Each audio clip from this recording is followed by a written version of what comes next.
Por gentileza, Apocalipse, o último livro da Bíblia, escrito pelo apóstolo João, capítulo de número 4. Nós vamos fazer a leitura. Deus seja louvado uma vez, continuar glorificando Ele.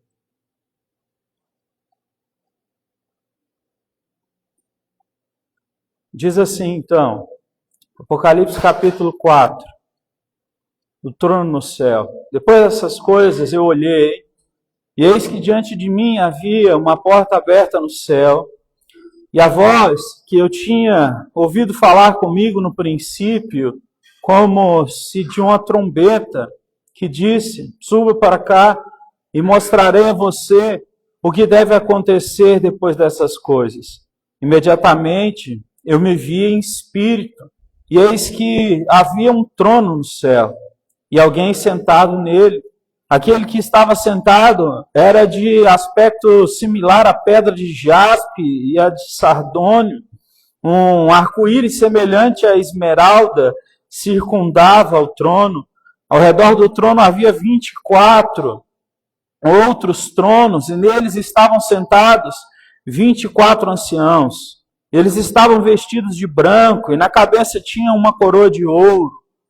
Do trono saíam relâmpagos, vozes e trovões, e diante dele estavam acesas 7 lâmpadas de fogo, que são os 7 Espíritos de Deus. Diante do trono havia um mar de vidro como de cristal no centro. Ao redor do trono havia 4 criaturas viventes cobertas de olhos, tanto na frente como atrás. A primeira criatura vivente era semelhante ao leão, a segunda a um bezerro, a terceira criatura vivente tinha o rosto de um homem, e a quarta era semelhante a uma águia em voo. Cada uma delas tinha 6 asas e era cheia de olhos, tanto ao redor como por baixo das asas. Dia e noite dizem sem cessar, Santo, Santo, Santo é o Senhor, o Deus Todo-Poderoso, que era, que é e que há de vir. Toda vez que as criaturas viventes dão glória, honra e graças àquele que está sentado no trono e que vive pelos séculos dos séculos, os 24 anciãos se prostravam diante daquele que estava sentado no trono e adoravam ao que vive pelos séculos dos séculos. Eles lançam suas coroas diante do trono e eles dizem, digno és tu, Senhor e Deus nosso, de receber a glória, a honra e o poder, porque criaste todas as coisas e por tua vontade elas existem e foram criadas. Vamos orar? Senhor Deus, obrigado por estarmos aqui. Obrigado pelas orações, pelos louvores, pelo privilégio de poder, ó Deus, te bendizer nesse momento.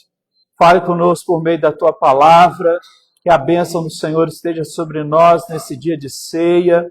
Perdoa os nossos pecados, nos ajude a orar mais, a ter uma vida onde nós possamos contemplar mais, ó Deus, a beleza que é andar contigo, viver contigo, que é, ó Deus, ver os milagres que o Senhor faz, que continuam acontecendo. Por isso nós te pedimos, ó Deus, pega o nosso coração na tua mão, santifica ele, para que assim a nossa vida possa ser mais abençoada do que ela já é. Obrigado por tudo, gratidão, ó Deus, é o que nós levantamos diante de ti. Obrigado, graças nós te damos e assim oramos em nome de Jesus. Amém. Amém? A igreja de Jesus, então, ela surge depois que o Senhor Jesus vai para o céu e ele deixa uma ordem para os discípulos ficarem em oração. Numa festa, então, que os judeus seguiam, chamada de Pentecoste, as pessoas estavam reunidas diante de todas as nações, existiam 120 pessoas orando e essas pessoas receberam o Espírito de Deus. Pedro, que foi um que andou com Jesus, pregou naquele dia e diz a palavra de Deus que 3.000 pessoas se converteram ao Evangelho de Cristo, e a igreja nasce ali.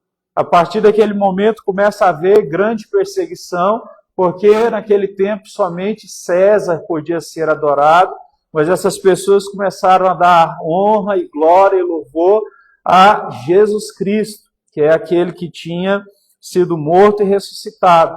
As pessoas então começaram a se dispersar, mas essa dispersão ela não foi ruim, porque o evangelho começou a ser pregado em outros lugares, fora de Jerusalém, cumprindo-se a palavra de Jesus, em Atos capítulo 1, no versículo 8, que diz que o evangelho ia começar a ser pregado em Jerusalém, na Judéia, e ia até os confins da terra.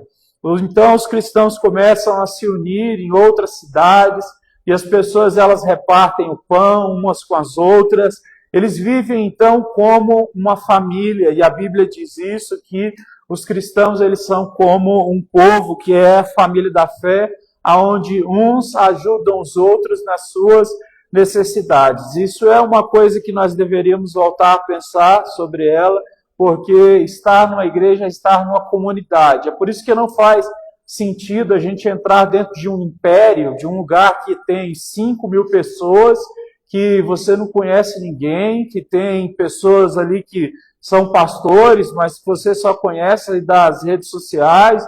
Essas pessoas são mais ou menos pop stars, pessoas que são famosas, que precisam se comunicar à distância. Você não pode, então, se achegar até essas pessoas, conversar com elas, orar com elas, pedir oração a elas, aprender da palavra com elas.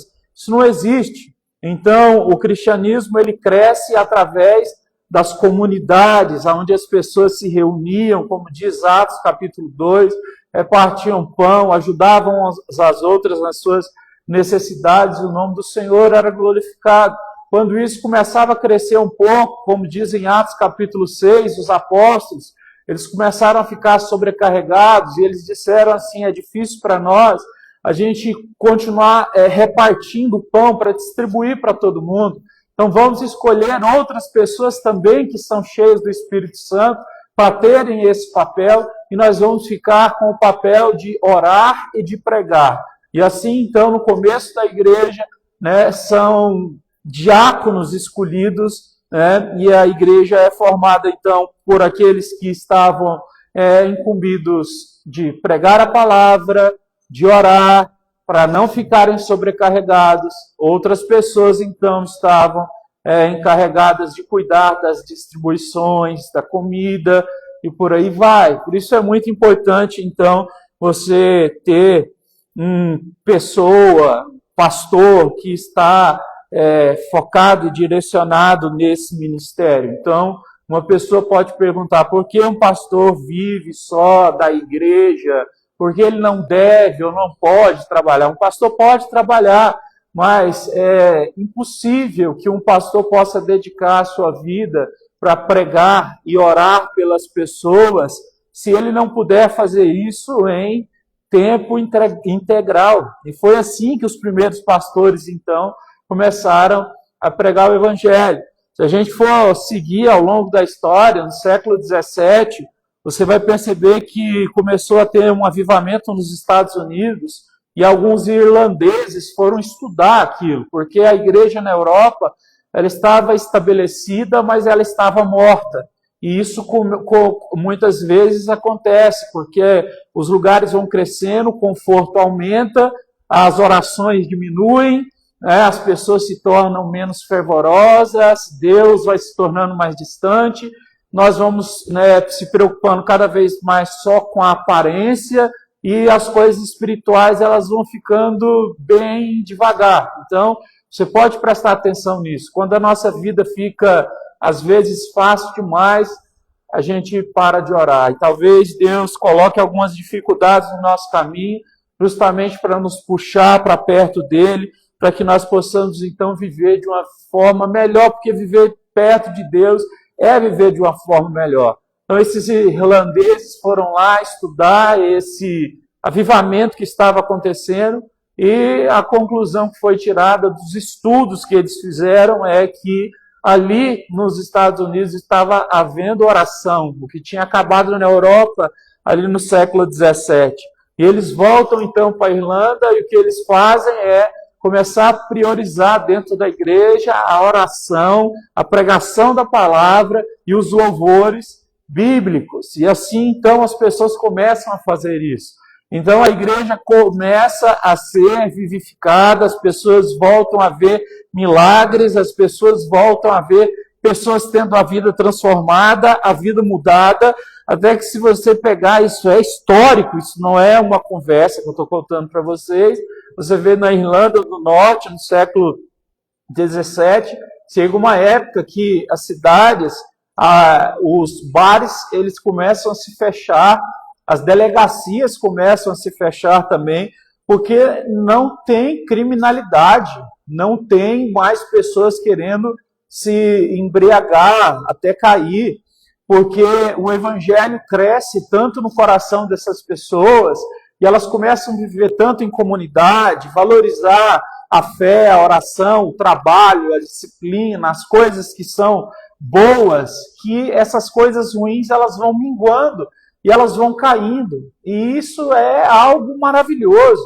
Então, eu preciso dizer para você que as coisas ruins, elas começam a minguar quando nós começamos a colocar os nossos olhos na direção certa.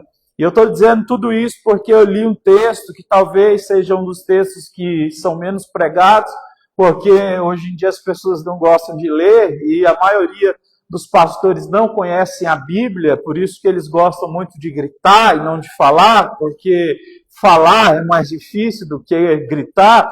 Então eles não falam do que é importante. Nós estamos diante de um texto em que o apóstolo João, o último dos apóstolos, já com 90 anos, por volta ali do ano 93, ele escreve o livro de Apocalipse porque o Senhor Jesus aparece para ele. Jesus já estava glorificado, mas aparece para ele. Nessa época João estava na ilha de Patmos, preso.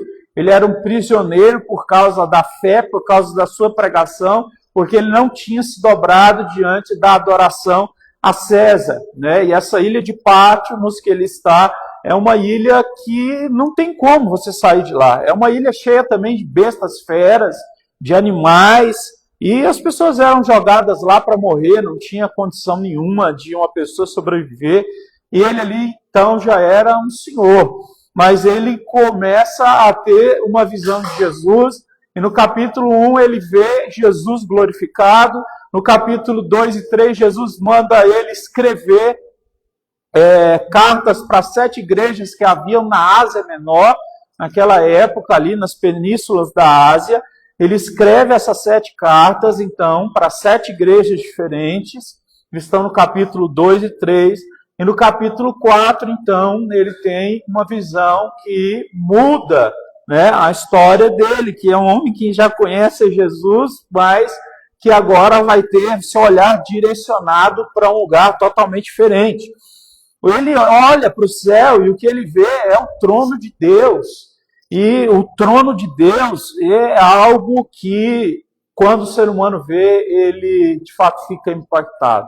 Eu não sei se você já viu, mas tem algumas pessoas que falam de ciência na internet, e é muito legal a gente conhecer algumas coisas, mas existe um fenômeno que eu não sei o nome, mas que são de astronautas, que quando eles vão até a órbita, quando eles saem do planeta Terra, quando eles estão ali dentro das naves, quando eles têm a experiência de poder sair, mesmo que seja um pouco, e contemplar a Terra de fora da Terra e olhar para a Terra dali da onde eles estão, eles têm um choque, certo, psicológico, mental, que é um problemaço, né? Vários passaram por isso, e quando eles vão voltar, eles têm que fazer tratamentos médicos, psicológicos, psiquiátricos, porque eles se deparam com uma coisa tão grande e eles começam a entender a sua insignificância. Isso acontece com quase todos, né? É um fenômeno que depois você pode pesquisar. Então, o ser humano, ele sai da Terra, olha para o tamanho da Terra e ele entra num caos interior, porque ele vê como ele é pequeno, como ele está diante daquilo, e às vezes como as nossas ideias, os nossos pensamentos são pequenos diante de tanta coisa que existe, sabe? Então, eu quero que você imagine isso. Quando a gente olha para a Terra, né, a gente já vê coisas assim que são absurdas. Agora, eu quero que você imagine um homem que está tendo a visão do trono de Deus. Ele está vendo, né, aquilo que é o centro de todas as coisas. A maior coisa que existe está diante de um homem agora chamado João, um homem chamado João, que colocou a cabeça no peito de Jesus, o mesmo que sentiu, né, o coração humano de Jesus bater, está agora tendo a visão do trono aonde Deus está. Eu quero que você pense só um pouquinho sobre isso, porque muitas vezes nós reduzimos a nossa visão a coisas tão insignificantes, a coisas tão banais, a coisas tão fúteis, inúteis. Nós gastamos o nosso tempo, a nossa visão, a nossa energia emocional com coisas tão pequenas que às vezes dá vontade disso, sabe? A gente entra num colapso, dá vontade de não viver, dá vontade de dizer, eu não mereço viver, eu sou pequeno demais. É como o texto que foi lido, onde Isaías vê o trono de Deus, ele diz assim, ai de mim, porque eu sou um homem impuro, imundo, e vivo no meio de um povo de impuros lábios, mas meus olhos viram a Deus. Então ele começa a contemplar uma coisa diferente. Então, assim, eu quero que você entenda uma coisa, é mais ou menos assim, as pessoas elas passam a semana falando sobre coisas que são banais das redes sociais, não é? Poxa, a Virgínia, as filhas da Virgínia, o filho do Leonardo, como eles vivem, o que está acontecendo, é isso, aquilo. E depois a gente quer entrar na igreja e ter algum tipo de experiência com Deus. Não dá. Nós precisamos escolher aonde nós vamos colocar a nossa visão. Nós estamos diante de um homem, como eu disse, que está numa ilha cheia de bestas feras. Um homem que está prestes a morrer, que já está velho, que tem uma decisão a tomar. Ele pode se entregar ali naquele momento, ele pode simplesmente deixar, ou ele pode continuar orando, ele escolhe orar. Então nós precisamos tomar uma decisão, o que é que nós queremos ver? Porque o Senhor Deus, ele está, certo, disponível para que o nome dele seja glorificado e que a gente possa ver mais sobre ele. Mas a gente de fato quer isso. Eu vi um vídeo muito legal essa semana de uma garota, ela deveria ter na faixa de uns 12 anos, e eu acho que era o pai dela, e o pai dela ia colocando algumas coisas na frente dela e perguntando para ela o que era aquilo, né? E às vezes mostrava uma cantora, quem é essa cantora? Não sei, quem é esse cantor? Eu não sei também. Aí ele mostrou uma pintura para ela, por exemplo, do Van Gogh, ela disse uma pintura do Van Gogh. Aí depois mostrou uma foto de um MC do Brasil aí, ela disse, deve ser um rapper. Por quê? Por usar essas correntes de ouro. E depois mostra uma foto, por exemplo, do Einstein. O pai pergunta, quem é esse? Não, esse é Albert Einstein. Tá? O que ele fez? Ele fez isso. Né? E aí, parando para olhar aquilo, eu penso, como a gente está se deixando futilizar pelas coisas, sabe? Se olhando de forma natural, a gente conhece só porcaria, e porcaria do Brasil ainda, que é um país de terceiro mundo. Imagina como culturalmente nós não estamos pequenos. Deixa eu te dizer uma coisa.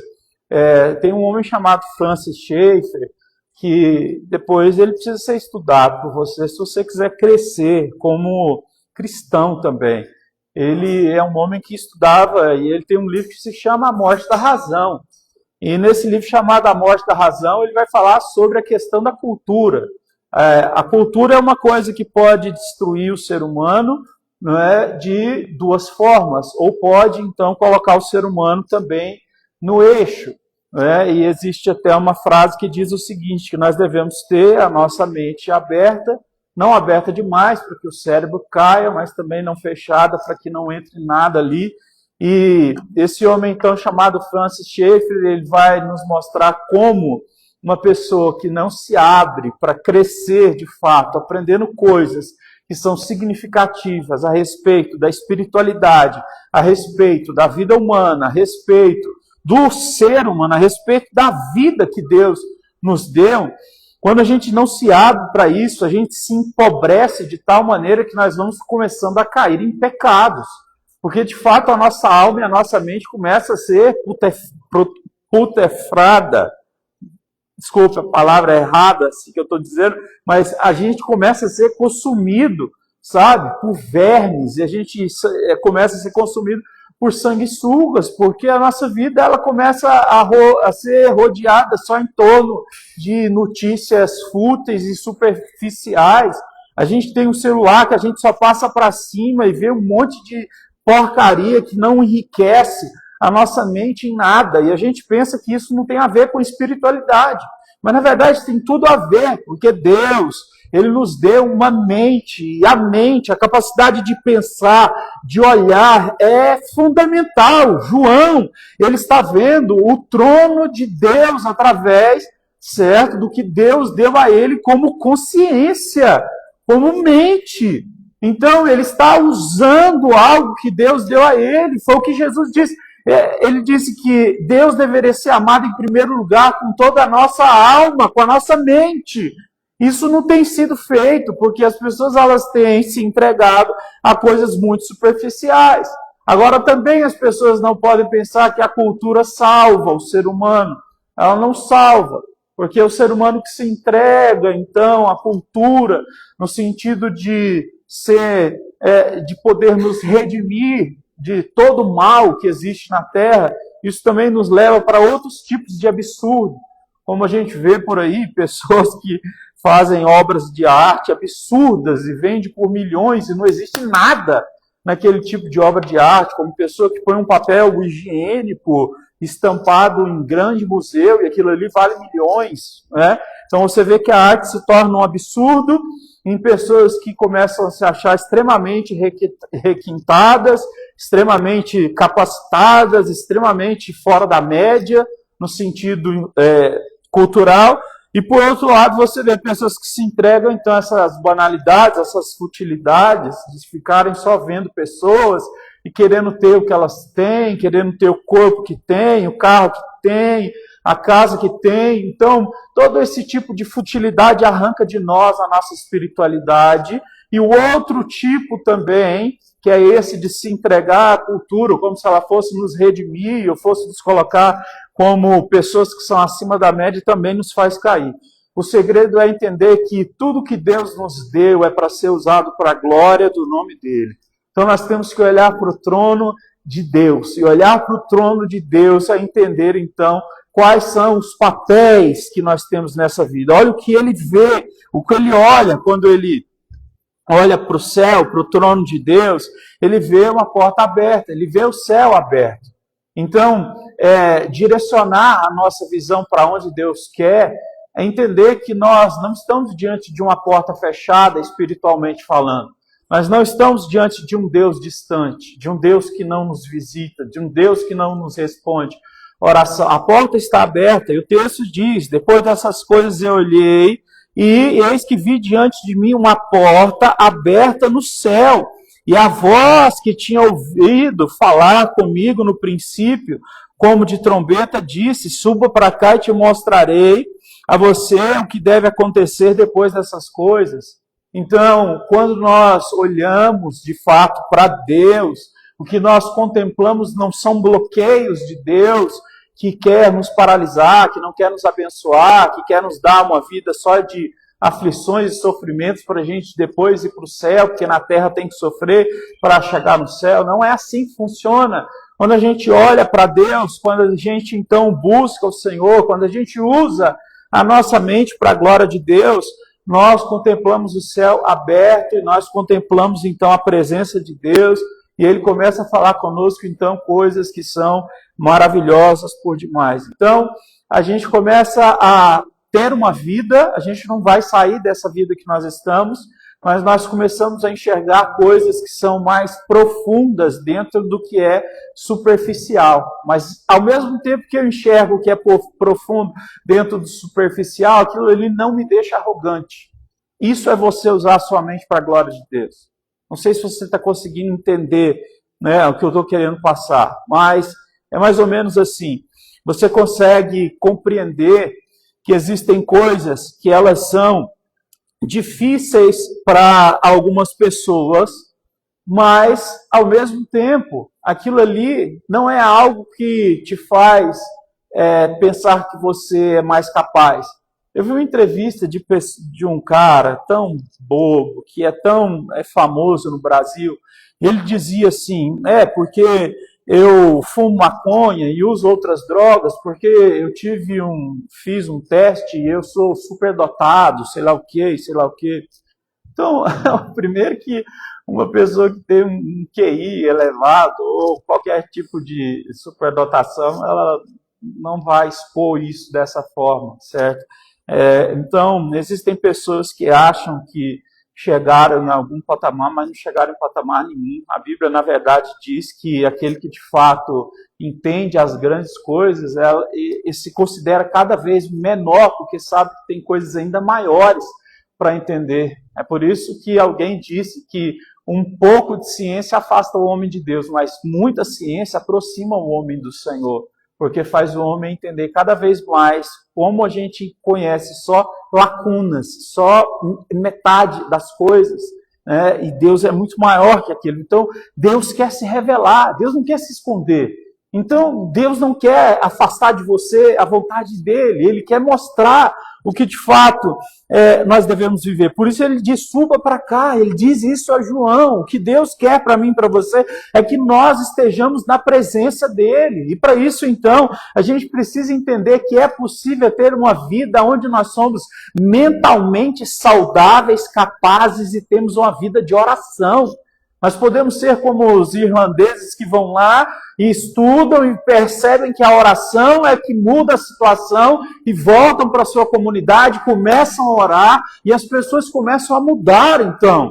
Então, os bares fecham, as pessoas começam a cuidar da sua vida, da sua saúde, das suas famílias, começam a cuidar da sua espiritualidade e o nome de Deus vai sendo glorificado. Percebe como isso é importante? Então, Deus ele não nos desconecta dessa vida para nos colocar mais perto dele. Pelo contrário, ele te conecta cada vez mais naquilo que é importante nessa vida. E isso, então, te aproxima da glória de Deus e te aproxima da vontade dele. Te torna mais capaz, te torna mais abençoado, te torna mais feliz, te deixa mais em paz. Porque as coisas, então, elas vão entrando numa perfeita conexão. Não vai havendo mais nenhum tipo de gambiarra no meio do caminho. O Senhor vai sendo glorificado. Isso está escrito. Eu não posso demorar porque tem a ceia. Imediatamente eu me vi no verso 2, em espírito, e eis que havia um trono no céu, e alguém estava sentado nele. Aquele que estava sentado era de um aspecto similar à pedra de jaspe ou de sardônio. Um arco-íris semelhante a uma esmeralda circundava o trono. Ao redor do trono havia 24 outros tronos, e neles estavam sentados 24 anciãos. Eles estavam vestidos de branco, e na cabeça tinham coroas de ouro. Deixa eu só te explicar o que é isso. Ele está vendo Deus, e Deus está no trono. Não dá para representar, então, Deus nas palavras ali, no arcabouço, né, no vernáculo que ele tem. O que ele vê são pedras preciosas, muito raras naquela época, o jaspe, o sardônio, quando ele olha para o trono. Ele olha para o trono e ele vê um arco-íris, certo? Que sempre aparece depois, né, de chuvas. Ele vê também trovoadas, relâmpagos que saem daquele trono ao mesmo tempo.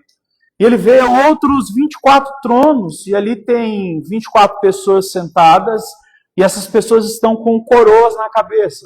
Só para você entender, o que ele está vendo, então, em Deus, é o seguinte: Deus, ele é excelso, ele é magnífico, ele é incomparável, certo? Por isso que ele usa essas pedras preciosas para falar sobre o Senhor. O nosso Deus, ele é indescritível. O Deus que eu e você servimos, ele é excelso em glória, em beleza, em graça, em poder, em magnitude. Ele é infinito. Não dá para parar para dizer tudo que Deus é. Nós não temos capacidade, porque ele é maior do que tudo que nós podemos pensar. Por isso que quando a gente vai adorar Deus de verdade, a gente cai de joelhos e só chora. Às vezes isso acontece com a gente, como estava acontecendo aqui agora com o louvor. Essa semana, depois de levar meus filhos para a escola, eu parei o carro, estava ouvindo um hino e comecei a orar a Deus, e eu não tinha o que falar para Deus, eu só chorava agradecendo a Deus por tudo que Ele é, pela vida. Não haviam palavras para expressar, mas o meu coração estava cheio daquilo que pode ser captado pela minha alma a respeito da grandeza do Senhor. Então, Deus, ele é algo extraordinário. E ele vê um arco-íris. E ele vê esse arco-íris antes de ver as trovoadas. As trovoadas que você olha no Antigo Testamento, que são a representação do juízo de Deus, da glória de Deus que vem para trazer juízo. Você vê isso lá em Êxodo, com Moisés e tudo mais.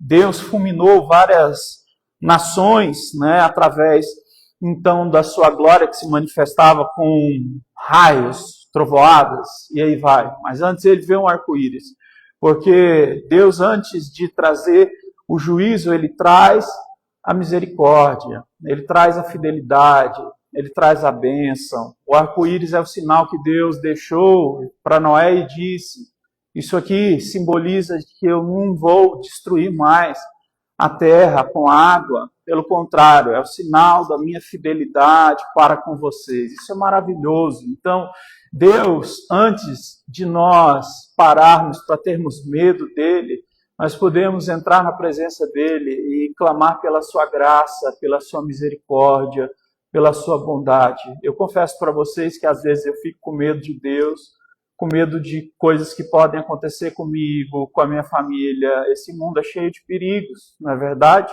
Mas a gente então olha para a palavra de Deus e percebe que antes do medo a gente olha então para a bondade, para a graça do Senhor.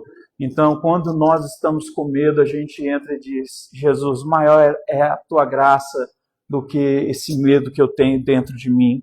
Então ele vê um arco-íris. E ali tem 24 seres, e as pessoas querem especular sobre isso. Esses seres representam a igreja de Deus glorificada. E esses seres que estão ali, esses 24 seres, eles têm coroas na cabeça.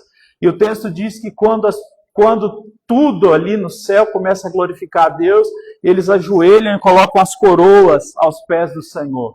Porque tudo que é grande e que é feito, seja pelos anjos de Deus, seja pela igreja, seja por mim ou seja por você, no final a gente simplesmente coloca diante de Deus e diz: Deus seja louvado, porque se eu conseguir chegar em algum lugar, se Deus me deu alguma bênção, foi porque Ele é grande, Ele é poderoso, Ele é soberano, Ele foi generoso, Ele cuidou de mim, Ele cuidou de todas as situações. Eu vi um médico essa semana que ele disse que um dia uma criança estava tendo uma parada cardíaca antes de fazer uma cirurgia de apendicite e ele estava esterilizado para fazer uma outra cirurgia e ele disse que chegou lá e o coração tinha parado e todo mundo já tinha tentado massagem cardíaca, tudo que era possível, tinha injetado adrenalina na veia e nada.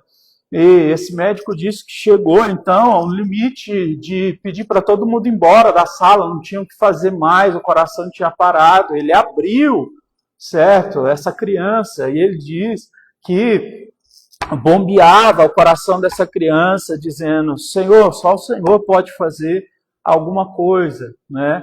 E ele diz que parado orando, ele sente a experiência mais poderosa que ele teve com Deus na terra.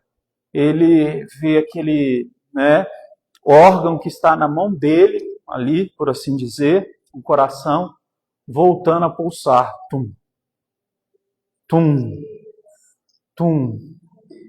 E ele diz que não tem como explicar, em última instância, qualquer tipo de manifestação grande, por qualquer área que seja, que a gente pode viver, manifestar, trabalhar, tudo mais, por fim, a resposta é de Deus. Ele disse que outras vezes ele orou também, em outros casos que ele foi operar pessoas e que pessoas não viveram. E Deus sabe o final das coisas, se a pessoa vai viver ou não, Deus tem os seus propósitos, mas aquela experiência de ver aquele coração ali, na mão dele, batendo, voltando a bater daquela forma, não tinha outra explicação, é Deus. Então, nós estamos diante desse. É o que dá a última palavra, é o que você vai encontrar aqui em Apocalipse diversas vezes dizendo, ele é o alfa e o ômega, né? O começo e o fim, é o alfa e o ômega, é o primeiro e o último, a letra do alfabeto grego, ele é o começo e o fim, ele é o princípio e ele também é o final, ele que dá todas as ordens. Para a gente então ir para a reta final, diz o texto que tinha um ser muito poderoso, né? Semelhante ao que é visto ali em Ezequiel, anjos com olhos por todos os lados. Às vezes a gente não tem noção do que é um anjo, né? Mas um anjo de Deus, por exemplo, como é citado em Ezequiel 1, ou em Isaías 6, ou aqui no capítulo 4, é um ser com 4 cabeças, com 6 asas, com olhos por todas as partes do corpo. E esse ser, ele é monstruoso em glória, não monstruoso em medo, mas monstruoso em glória. Mas esse ser, ele se coloca diante de Deus em adoração, se rendendo diante do Senhor. É um ser que você, quando olha, você pensa que você está diante da coisa mais poderosa que existe em toda a criação, em tudo que existe. Mas esse ser se submete ao Senhor. Esse ser que é maior do que o próprio Satanás, esse ser que é maior do que Miguel, esse ser que é maior do que Gabriel, esse ser que é especial, que a Bíblia nem faz questão de botar nome específico nele, mas são seres monstruosos, anjos de Deus, eles se colocam aos pés do Senhor. Olha, é isso que a gente entende segundo a palavra de Deus. A nossa vida muda quando nós rendemos tudo o que nós temos e tudo que nós somos diante do Senhor. Tudo, tudo. Eu quero encerrar essa mensagem para a gente fazer uma oração, dizendo que quando acaba os nossos recursos, aí é que as coisas de fato começam a acontecer.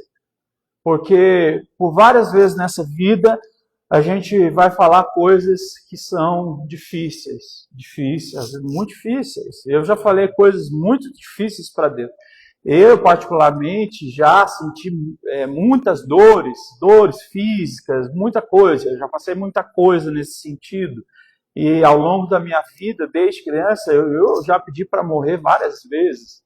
Eu lembro eu com 3 anos de idade, com um problema sério de pulmão, e meu pai trabalhava viajando para Brasília de segunda a sexta, e ele, 5 horas da manhã, antes dele trabalhar, ele ia colocar um aerosol em mim, porque eu não conseguia respirar, eu tinha 3 anos, e aí ele colocando o aerosol em mim, eu lembro de dizer, pequenininho, para o meu pai, falar, pai, eu quero morrer, pai.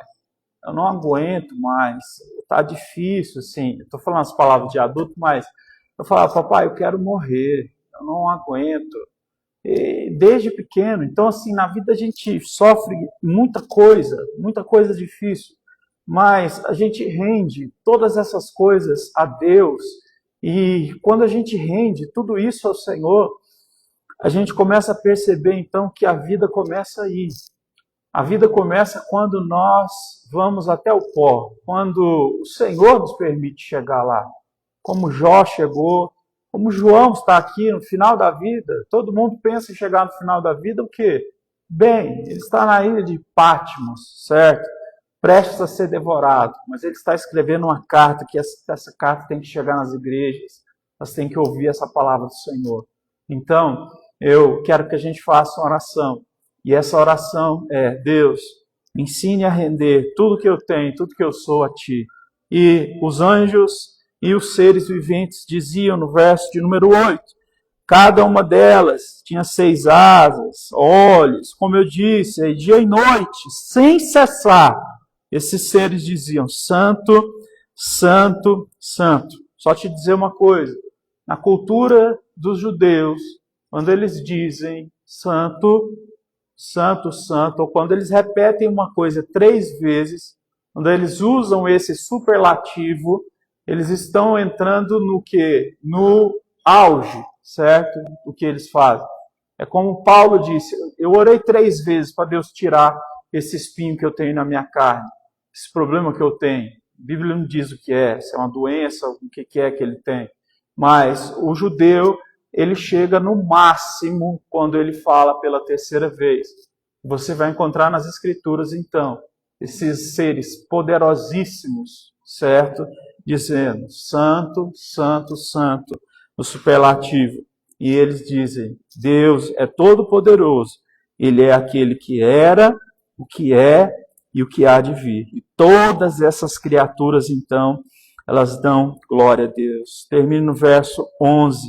Digno és tu, Senhor, e Deus nosso, de receber a glória, a honra e o poder, porque criaste todas as coisas e por tua vontade elas existem e elas foram criadas. Ok?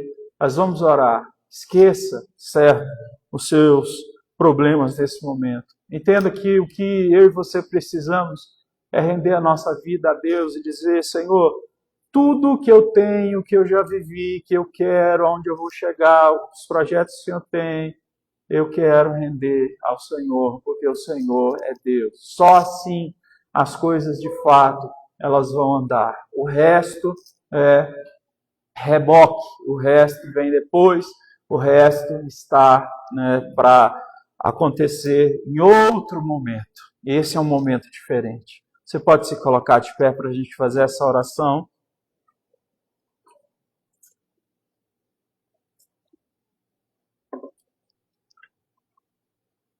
Ore comigo, por favor. E peça que Jesus te ajude a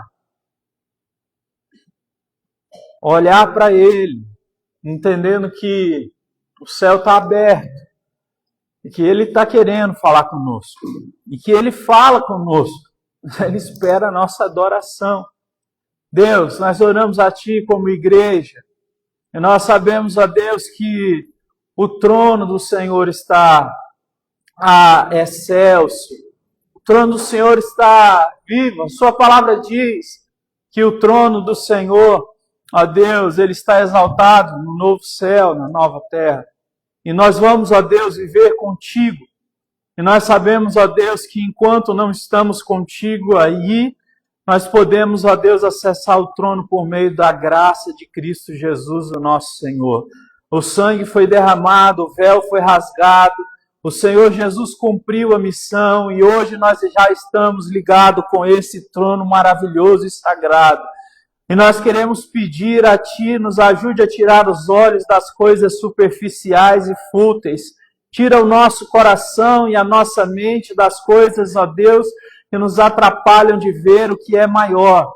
Nós queremos, ó Deus, ter toda a nossa vida direcionada a Ti, para que se cumpra em nós o que é melhor, segundo o Teu querer. Nos ensina a Tua linguagem, nos ensina, Senhor Deus, as Tuas palavras, nos ensina a Tua língua, Senhor. Nós não queremos, ó Deus, mais falar um dialeto e ver o Senhor falando outro, não entender nada. Nós não queremos mais estar nessa torre de Babel espiritual.